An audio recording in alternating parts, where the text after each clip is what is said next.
নমস্কার, তোমরা কেমন আছো? আজ আমি বানাবো খিচুড়ি। সবজিগুলো সব কেটে নিয়েছি। অল্প পরিমাণ এলাচ, দারচিনি, লবঙ্গ থেতো করে নিয়েছি। একটা হাঁড়িতে পরিমাণ মতো জল বসিয়ে দিয়েছি। এখন আমি কড়াইতে সরিষার তেল দিয়ে একটা শুকনো লঙ্কা, তেজপাতা, গোটা জিরে, অল্প পরিমাণ থেতো করা গরম মশলা দিয়ে ডালটা আমি ভেজে নেব।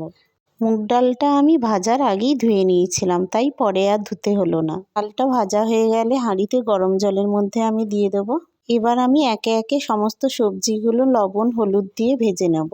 এদিকে আমি হাঁড়িতে ডাল অল্প সেদ্ধ হয়ে এলে ধুয়ে রাখা চালটা দিয়ে দেবো। কড়াইতে সরিষার তেলের মধ্যে অল্প চিনি দিলাম, অনেকগুলো তেজপাতা, শুকনো লঙ্কা ছোটো ছোটো করে কেটে দিলাম। এরপর গোটা জিরে, অবশিষ্ট থেতো করা গরম মশলাটা দিয়ে দিলাম। কেটে রাখা টমেটো, পরিমাণ মতো লবণ, হলুদ, আদা বাটা, জিরে বাটা দিয়ে মশলাটা ভালো করে কষিয়ে ভেজে রাখা সবজিগুলো দিয়ে ভালো করে নেড়ে নিলাম। তার সাথে কষানো সবজি হাঁড়িতে দিলাম। সব শেষে ঘি, গরম মশলা দিলাম।